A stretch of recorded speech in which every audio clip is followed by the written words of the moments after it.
கருப்பு சேதுவிடம் பதற்றத்துடன் வந்து ஒரு அதிர்ச்சியான தகவலை சொல்கிறார். அவர் பாண்டி கோயில் சென்று வரும்பொழுது அரசியல்வாதி நீதிமானும் சின்னம்மா ஈஸ்வரியும் காட்டில் ரகசியமாக பேசிக் கொண்டிருந்ததை நேரில் பார்த்துள்ளார். அவர்கள் இருவரும் சிரித்துப் பேசி பணப்பெட்டியை பரிமாறிக்கொண்டதை வீடியோ ஆதாரத்துடன் கருப்பு காட்ட சேது பேரதிர்ச்சி அடைகிறார். தன் அப்பா ராஜாங்கம் சிறைக்குச் செல்ல ஈஸ்வரியே காரணமாக இருப்பாரோ என்று சந்தேகிக்கும் சேது நிதானத்தை இழக்காமல் உண்மையை நிரூபிக்க விவேகத்துடன் செயல்பட நினைக்கிறார். நேராக ஈஸ்வரியின் அறைக்குச் செல்லும் சேது அவர் பணத்தை எண்ணிக்கொண்டிருப்பதை மறைமுகமாக உணர்கிறார். அவரிடம் போன் சார்ஜ் இல்லை என்று பொய் சொல்லி ஈஸ்வரியின் அலைபேசியை வாங்குகிறார். அதில் நீதிமானின் எண் சேமிக்கப்பட்டு இருப்பதையும் அடிக்கடி அவர்கள் பேசியிருப்பதையும் கண்டு கோபம் கொள்கிறார். உடனடியாக அந்த எண்ணிற்கு அழைத்து அமைதியாக இருக்க எதிர்முனையில் பேசிய நீதிமான் ஈஸ்வரிதான் என்று நினைத்து எல்லா உண்மைகளையும் உளறுகிறார். ராஜாங்கத்தை சிறைக்கு அனுப்ப ஈஸ்வரி செய்த சதி ஐஸ்வர்யாவைக் கொண்டு தமிழ்ச்செல்வி போல குரல் மாற்றி பேச வைத்து கல்யாணப் பிரச்சனையை உருவாக்கியது என அனைத்து உண்மைகளும் சேதுவின் காதுகளுக்கு வந்து சேர்கிறது. உண்மையை அறிந்த சேது ஆவேசமாக ஈஸ்வரியின் அறைக்குள் நுழைந்து ஆதாரத்தை காட்டி அவரை ஓங்கி அறைகிறார்.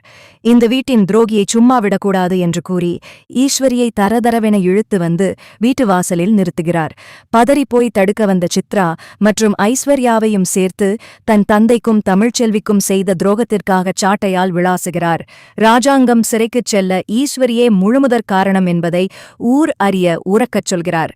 இதைக் கேட்டு அதிர்ச்சியடைந்த அப்பத்தா அந்த பாதகத்தியை வீட்டை விட்டு வெளியேற்றச் சொல்ல சேது ஈஸ்வரியின் கழுத்தை பிடித்து வீட்டை விட்டு வெளியே தள்ளிவிடுகிறார்.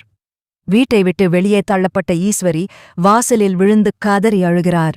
ஆனால் சேதுவின் கோபம் அடங்குவதாக இல்லை. இத்தனை நாள் உன்னை எங்க வீட்டு மகளா நினைச்சோம், ஆனா நீ எங்க குடும்பத்துக்கே யமனாவே இருந்திருக்க என்று ஆக்ரோஷமாகச் சொல்ல அடிபட்ட வலியிலும் அவமானத்திலும் ஈஸ்வரி அங்கிருந்து நகர முடியாமல் தவிக்கிறார். நடந்த உண்மைகளை கேட்ட மோகனா மற்றும் அப்பத்தா இருவரும் நிலை குலைந்து போகிறார்கள். தமிழ்ச்செல்வி மீது வீணாக பழி சுமத்தி அவளை கொடுமைப்படுத்தியதை நினைத்து அப்பத்தா வருந்துகிறார். அப்பவே என் மனசு சொல்லுச்சு தமிழ்ச்செல்வி இப்படிப்பட்ட பொண்ணு இல்லைன்னு. ஆனா இந்த நச்சு பாம்பு பேச்ச நம்பி ஒரு அப்பாவி பொண்ணோட வாழ்க்கையை சிதைச்சிட்டோமே என்று கண்ணீர் விடுகிறார். உடனடியாகச் சேது கருப்புவிடமிருந்த வீடியோ ஆதாரத்தையும் தனது அலைபேசியில் பதிவான நீதிமானின் ஆடியோ உரையாடலையும் எடுத்துக்கொண்டு வழக்கறிஞரை பார்க்க கிளம்புகிறார். சின்னம்மா செஞ்ச துரோகம் ஆதாரத்தோட வெளியே வந்துருச்சு. இனி ஒரு நிமிஷம் கூட எங்க அப்பா சிறையில இருக்கக்கூடாது என்று சபதம் எடுக்கிறார். மறுபுறம் ஈஸ்வரி வெளியேற்றப்பட்ட செய்தி நீதிமானுக்கு எட்டுகிறது. சேது தங்களுக்கு பெரிய ஆபத்தாக மாறுவான் என்பதை உணர்ந்த நீதிமான் ஈஸ்வரியை அடியோடு ஒழித்துவிட்டுத்தான் தப்பிக்க திட்டம் போடுகிறார். உண்மைகள் ஒவ்வொன்றாக வெளிச்சத்திற்கு வர ராஜாங்கம் நிரபராதி என்பது நிரூபணமாகும் காலம் நெருங்குகிறது.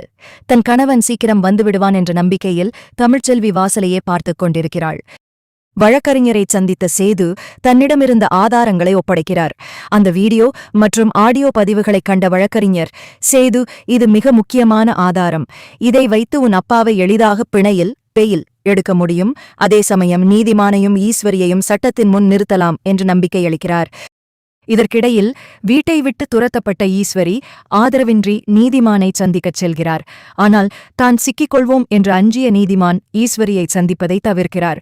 தன் பணபலம் எடுபடாது என்பதை உணர்ந்த அவர் ஈஸ்வரியை முற்றிலும் கைவிடுகிறார். தான் செய்த துரோகத்தால் இன்று தெருவில் நிற்பதை நினைத்து ஈஸ்வரி வருந்துகிறார். சிறையில் இருக்கும் ராஜாங்கத்தை சந்திக்கச் செல்லும் சேது நடந்த உண்மைகளைச் சொல்கிறார். அப்பா, உங்களை இந்த பொய் வழக்கில் சிக்க வைத்தது யார் என்று தெரிந்துவிட்டது. இன்னும் சில நாட்களில் நீங்கள் கம்பிகளுக்கு பின்னால் இருக்க மாட்டீர்கள் என்று உறுதி கூறுகிறார். தன் தங்கை என்று நம்பியவளே தனக்கு துரோகம் செய்ததை அறிந்து ராஜாங்கம் சொல்லொணா துயரத்தில் ஆழ்கிறார். மறுபுறம் தமிழ்ச்செல்வியிடம் தனது செயல்களுக்காக அப்பத்தா மன்னிப்பு கேட்கிறார்.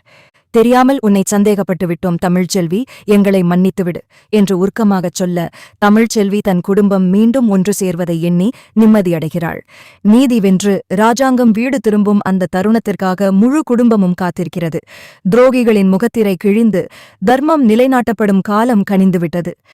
நீதிமன்றத்தில் வழக்கறிஞர் சமர்ப்பித்த வீடியோ மற்றும் ஆடியோ ஆதாரங்கள் நீதிபதியால் ஏற்றுக்கொள்ளப்படுகின்றன. ஈஸ்வரியின் சதிச் செயல்களும் நீதிமானின் பணப்பரிமாற்றமும் தெள்ளத்தெளிவாக நிரூபிக்கப்பட ராஜாங்கத்தை உடனடியாக பிணையில் விடுதலை செய்ய நீதிமன்றம் உத்தரவிடுகிறது. அதே சமயம் பொய் வழக்கு போட்டதற்காகவும் சாட்சிகளை சிதைத்ததற்காகவும் நீதிமானை கைது செய்ய வாரண்ட் பிறப்பிக்கப்படுகிறது. சிறைவாசலில் ராஜாங்கம் வெளியே வரும்போது சேதுவும் கருப்பும் அவரை உணர்ச்சிகரமாக வரவேற்கிறார்கள். வீட்டுக்கு அழைத்து வரப்படும் ராஜாங்கத்திற்கு அப்பத்தாவும் தமிழ்ச்செல்வியும் கண்ணீருடன் ஆரத்தி எடுத்து வரவேற்கின்றனர். என் தம்பி மேலிருந்த பழி நீங்கிடுச்சு, தர்மம் ஜெயிச்சிருச்சு என்று அப்பத்தா நெகிழ்ந்து போகிறார். இன்னொரு பக்கம் தலைமறைவாக இருந்த நீதிமானை போலீஸ் சுற்றி வளைக்கிறது. தான் செய்த அத்தனை அக்கிரமங்களுக்கும் அவர் சட்டத்தின் முன் நிறுத்தப்படுகிறார். ஆதரவின்றி தெருவில் அலைந்து கொண்டிருந்த ஈஸ்வரியும் நீதிமானுக்கு உடந்தையாக இருந்த காரணத்திற்காக கைது செய்யப்படுகிறார். கைதாகும் தருணத்தில அண்ணன் என்ன மன்னிச்சிருப்பாரு, ஆனா இந்த சேது என்ன விடமாட்டேங்கிறானே என்று ஈஸ்வரி கதறுகிறார். ஆனால் சேது, துரோகிகளுக்கு இந்த வீட்லயோ எங்க மனசுலயோ இனி இடமில்லை என்று கராராகச் சொல்லிவிடுகிறார்.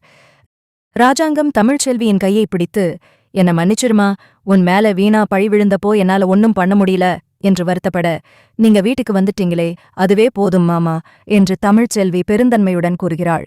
சதிவலைகள் அருந்து பிரிந்திருந்த குடும்பம் மீண்டும் ஒன்றாக இணைய அந்த வீட்டில் நீண்ட நாட்களுக்குப் பிறகு நிம்மதியும் மகிழ்ச்சியும் குடிகொள்கிறது. எல்லா துயரங்களும் நீங்கி ஒரு புதிய விடியலை நோக்கி அந்த தமிழ் குடும்பம் நடைபோடுகிறது. சிறையில் இருந்து விடுதலையாகி வீட்டுக்கு வந்த ராஜாங்கத்தை குடும்பமே கண்ணீருடனும் மகிழ்ச்சியுடனும் வரவேற்கிறது. வாசலிலேயே அவருக்கு ஆரத்தி எடுத்து திருஷ்டி கழித்து உள்ளே அழைக்கிறார்கள். இத்தனை நாட்களாக தன் தந்தை பட்ட அவமானத்திற்கு பழி தீர்த்த நிம்மதி சேதுவின் முகத்தில் தெரிகிறது. வீட்டுக்குள் நுழைந்த ராஜாங்கம் நேரா தமிழ்செல்வியிடம் சென்று, என்ன மன்னிச்சிருமா, பெத்த மக மாதிரி உன்னை நினைக்காம மத்தவங்க பேச்ச நம்பி உன்னை சந்தேகப்பட்டுட்டேன். உன்னை கொடுமைப்படுத்தினப்ப கூட ஒரு வார்த்தை பேசாம நின்னியே, அதுதான் உன் பெருந்தன்மை என்று நாத்தெழுதழுக்க கூறுகிறார். தமிழ்ச்செல்வி அவர் காலில் விழுந்து வணங்கி, நீங்க வீட்டுக்கு வந்துட்டீங்களே அதுவே போதும் மாமா, நடந்ததையெல்லாம் மறந்துடுவோம் என்று ஆறுதல் கூறுகிறாள். அப்போது அங்கு வந்த கருப்பு, மாப்பிள்ள, எல்லா உண்மையும் ஊருக்கே தெரிஞ்சு போச்சு, அந்த நீதிமானையும் போலீஸ் அள்ளிக்கிட்டு போயிட்டாங்க, இனிமே நம்ம குடும்பத்தை சீண்ட எவனும் வரமாட்டான் என்று தைரியம் சொல்கிறார். ஆனால் அப்பத்தாவின் மனம் மட்டும் இன்னும் மாறவில்லை. அந்த ஈஸ்வரியும் சித்ராவும் பண்ணுனது சாதாரண துரோகமில்ல சேது, அவங்களை இப்படியே விடக்கூடாது என்று ஆவேசப்படுகிறார். சிறிது நேரத்தில் போலீஸ் ஜீப் சத்தம் கேட்கிறது. இன்ஸ்பெக்டர் ஈஸ்வரியையும் அவருக்கு உடந்தையாக இருந்த சித்ரா மற்றும் ஐஸ்வர்யாவையும் விலங்கு மாட்டி அழைத்து வருகிறார்கள். நீதிமானின் வாக்குமூலத்தின் அடிப்படையில் அவர்கள் மூவரும் கைது செய்யப்படுகிறார்கள். வாசலில் நின்ற ராஜாங்கத்தை பார்த்ததும் ஈஸ்வரி, அண்ணே என்ன மன்னிச்சிருன்னே, ஏதோ ஆசைப்பட்டு பண்ணிட்டேன் என்று கதறுகிறார். ராஜாங்கம் அவரை திரும்பி பார்த்து, ஆசைப்படலாம் ஈஸ்வரி, ஆனா அதுக்குன்னு ரத்த பாசத்தையே அடகு வைக்கக்கூடாது. உன்னை என் தங்கைன்னு சொல்லிக்கவே எனக்கு கேவலமா இருக்கு. இனிமே இந்த ராஜாங்கத்துக்கும் உனக்கும் எந்தச் சம்பந்தமும் இல்லை என்று முகத்தில் அரைந்தாற்போல் கூறிவிட்டு உள்ளே செல்கிறார். சேதுவின் கோப பார்வைக்கு முன்னால் நிற்க முடியாமல் ஈஸ்வரி தலை குனிந்து போலீஸ் வாகனத்தில் ஏறுகிறார். துரோகிகள் தண்டனை பெற்று வெளியேற அந்த வீட்டில் இழந்த நிம்மதி மீண்டும் பிறக்கிறது.